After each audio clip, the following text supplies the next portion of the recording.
தமிழக வாழ்வுரிமை கட்சி தலைவர் திரு வேல்முருகன் பேசலாம். திரு வேல்முருகன் வணக்கம். வணக்கம். வணக்கம். முதலமைச்சரை சந்திக்க முடியல, மத்திய அரசுடைய திட்டங்களை செயல்படுத்த முடியல, ஆட்சி மாற்றம் ஏற்பட்டால் மட்டுமே இதை செயல்படுத்துவதற்கான வாய்ப்புகள் இருக்கும் அப்படின்னு பியூஷ் கோயல் மத்திய மின்துறை அமைச்சர் தெரிவித்திருக்கிறாரு. உங்களுடைய பார்வை?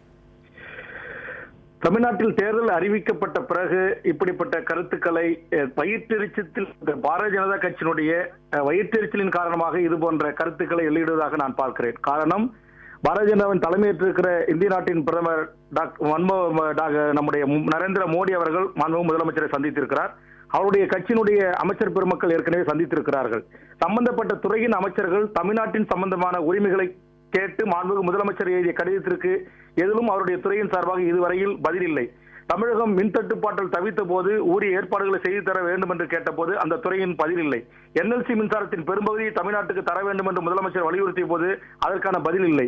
கூடங்குளனுடைய அணு உலையில் தயாரிக்கப்படுகின்ற மின்சாரம் முழுவதும் தமிழ்நாட்டுக்கு தர வேண்டும் என்று மாண்புமிகு முதலமைச்சர் கடிதம் எழுதிய போது அதற்கான பதில் இல்லை.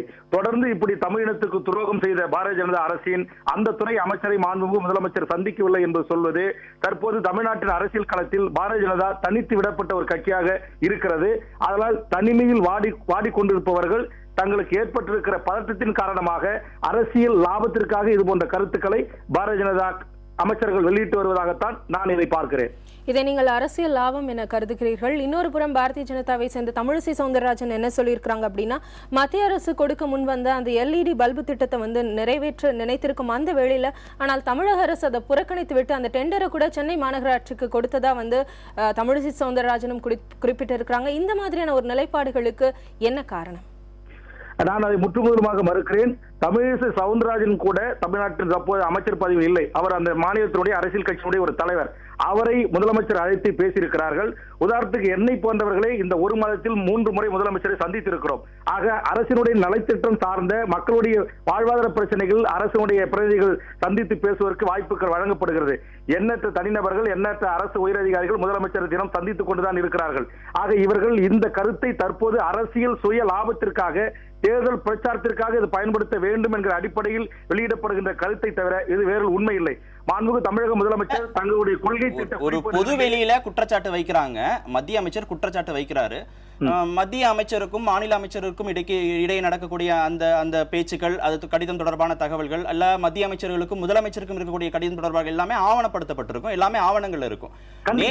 நேற்று அந்த குற்றச்சாட்டை பதிவு செஞ்சிருக்கிறாரு திமுக தலைவர் கருணாநிதி. இதற்கு தமிழக அரசு விளக்கம் கொடுக்கணும் அப்படின்னு கேட்கிறாரு. ஆனா இதுவரைக்கும் எந்த விதமான விளக்கமும் இல்லை. தமிழக அரசு சார்பாக இந்தந்த தேதியில நாங்க தொடர்பு கொண்டிருக்கிறோம், மத்திய அரசோடு கடிதம் அனுப்பப்பட்டிருக்கிறது, நத்தம் விஸ்வநாதனோட நான் பேசினேன், அவர் முதலமைச்சர்கிட்ட கேட்டுட்டு சொல்றேன்னு சொன்னாரு அப்படிங்கிற தகவல்களை மத்திய மின்துறை அமைச்சர் பதிவு செஞ்சிருக்கிறாரு. அப்ப இந்த தரப்புல இருந்து விளக்கம் வந்தா இதுக்கு மேற்கொண்டு பேசுவதற்கு எந்த விதமான காரணம் இல்லாம போயிருக்குமே. கண்டிப்பா மாண்புமிகு முதலமைச்சர் அவர்களுடைய தரப்பிலிருந்து இதற்கு நிச்சயமாக ஒரு விளக்கம் வரும் என்று நான் எதிர்பார்க்கிறேன். காரணம், மத்திய அமைச்சர் கூறியிருக்கிற இந்த குற்றச்சாட்டு முழுவதுமாக உண்மையற்ற ஒரு அரசியல் ஆதாயத்திற்கான தேர்தல் பிரச்சாரத்திற்கு பயன்படுகின்ற ஒரு கருத்தாகத்தான் இந்த கருத்தை நான் பார்க்கிறேன். காரணம், தமிழ்நாடு அரசுடைய கொள்கை குறிப்பேடுகளிலே இந்த குண்டு பல்பு என்று சொல்லக்கூடிய பல்புகளுக்கு மாறாக நீங்கள் சொன்ன அந்த திட்டத்தை நடைமுறைப்படுத்த வேண்டும், இது அரசுடைய கொள்கை முடிவாக ஏற்கனவே எடுத்திருக்கிறார்கள். ஆனால் அதை குறித்து அவர்கள் கலந்து ஆலோசிப்பதற்கு நேரம் தரவில்லை என்று அதை குறித்து முதலமைச்சரோடு கலந்து பேச வேண்டிய அவசியம் இல்லை. சம்பந்தப்பட்ட துறை அமைச்சரோடு பேசி, சம்பந்தப்பட்ட துறை செயலாளர்களோடு பேசி அதற்கான ஒரு தீர்வை ஏற்படுத்தி முதலமைச்சருடைய ஒப்புதலை கூட பெற்றிருக்கலாம். ஆனால் முழுக்க இது அரசியல் லாபத்திற்காகவும் அரசியல் நோக்கத்திற்காகவும் தேர்தல் காலத்தில் பாரதிய ஜனதா எடுக்கின்ற ஒரு உத்தி. தமிழ்நாட்டில் திரு வேல்முருகன் இணைப்பிலே இருங்க. திரு வேல்முருகன், அரசியல் காரணங்களுக்காக பாரதிய ஜனதா இப்படி செய்கிறது அப்படிங்கிற குற்றச்சாட்டை நீங்க முன் வச்சிருந்தீங்க. ஏற்கனவே ஜெட்லி, ரவிசங்கர் பிரசாத், பிரதமர் மோடி இவங்கெல்லாம் பார்த்தபோது, வெங்கையா நாயுடு இவங்கெல்லாம் பார்த்தபோது அரசுக்கும் இடையிலான உறவுங்கிறது வேறு, மத்திய மாநில அரசுகளுக்கு இடையிலான உறவு வேறு, கட்சி சார்ந்த நடவடிக்கைகள் வேறுன்னு அது பாரதிய ஜனதா ஏற்கனவே விளக்கம் கொடுத்திருக்கிறது. இல்ல, அவர் என்ன சொல்றாரு, முதலமைச்சர் அவர்களை சந்திப்பதற்கு வாய்ப்பு இல்லை, அவரை சந்திக்க முடியாத இடத்தில் இருப்பதாக தான் குற்றச்சாட்டு. அப்ப அவர் கட்சியினுடைய திரு வெங்கையா நாயுடுல இருந்து, ரவிசங்கர் பிரசாத்ல இருந்து, அருண்ஜேட்லில இருந்து, இந்திய நாட்டின் பிரதமர்ல இருந்து அவர்களை தொடர்பு கொண்டு அதற்கான நேரத்தை உறுதி செய்து விட்டு தானே சந்தித்தார்கள். அப்ப சந்திப்பதற்கான வாய்ப்புகள் இருப்பதாகத்தான் அர்த்தம். ஆக இப்படி உண்மைக்கு 100க்கு 100 உண்மைக்கு மாறான கருத்தை வெறுமனே தேர்தல் அரசியலுக்காக இவர்கள் மிக ஒரு அபத்தமான ஒரு குற்றச்சாட்டை முன்வைக்கிறார்கள். இன்னைக்கு பல்வேறு தொழில் முதலீட்டாளர்கள் வந்து சந்தித்தார்கள். அதற்கான மாநாடுகள் நடத்தப்பட்டது. இப்போது புயல் வெள்ளத்தால் பாதிக்கப்பட்ட மக்களுக்கு வெள்ள நிவாரணத்திற்காக எண்ணற்ற தொழிலதிபர்களும் தனிநபர்களும் முதலமைச்சரை நேராக சந்தித்து அதற்கான நிவாரண உதவிகளை வழங்கினார்கள். பல்வேறு நிகழ்ச்சிகளில் முதலமைச்சர் அவர்கள் கலந்து கொண்டிருக்கிறார்கள். ஆக இப்படி இருக்கின்ற போது ஒரு முதலமைச்சரையே சந்திக்க முடியவில்லை, பார்க்க முடியவில்லை என்று சொல்வதெல்லாம் முழுக்க அரசியல் லாபத்திற்காக சொல்லப்படுகின்ற கருத்து.